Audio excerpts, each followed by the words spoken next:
All right, so we're going to assemble the new bearing. Replaces this old one from the Mark III. It just took up too much space laterally, and the servo was on the other side. So in the Mark IV, it just would collide with the shoulders and whatnot. So I'm replacing that with this. When you go to assemble it, make sure you can read all the text. Otherwise, you're putting this in backwards. So that's the proper way of putting it together.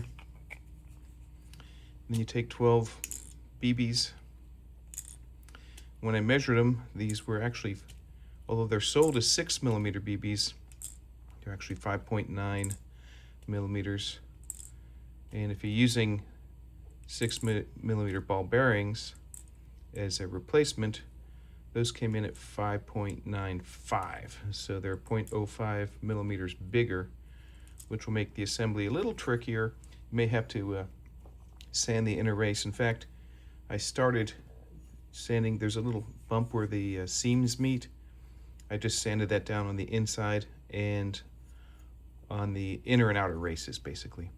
Then I'm going to take my little bearing helper. This is a little track that will fit in and let the BB sit at the right height. And I'm trying to basically seat that into the gap here. So I'm kind of holding that in place as I spin the bearing. And when I can actually seat this, then all the BBs will have found their homes and you will have built a bearing. It's being a little tricky right now.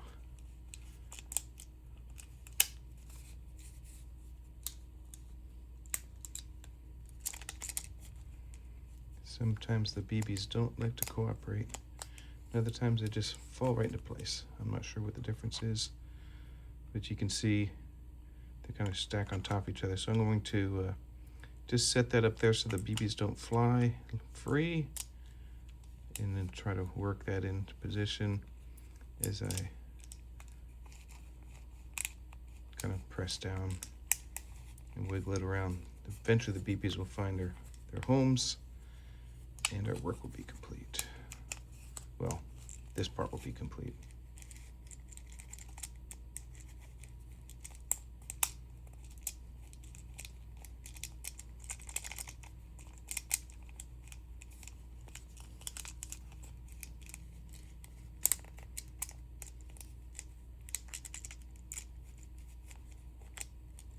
I feel like there's an extra one in there because it's not behaving itself. Ah, there we go. So this is fully seated. And you can hear it spin. I don't hear, just a very slight clicking right there. If you get heavy clicking, then you'll need to, you can see as I spin it, it kind of binds right there, right in that spot. So before you go further, you can just take it apart and sand the inner and outer races to remove that little bump that we're getting. But for the purpose of this video, I'm going to call it good enough, and it actually is. You're not going to be able to hear it, and the servo is going to easily be able to overcome that. So I'll take my pokey device here, which is just a dental tool, and kind of prearrange my bearings in somewhat the right location.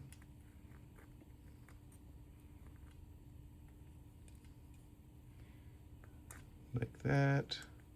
Just kind of make them look even-ish, none too close together. All right, that looks pretty close. Maybe this one here and this one here.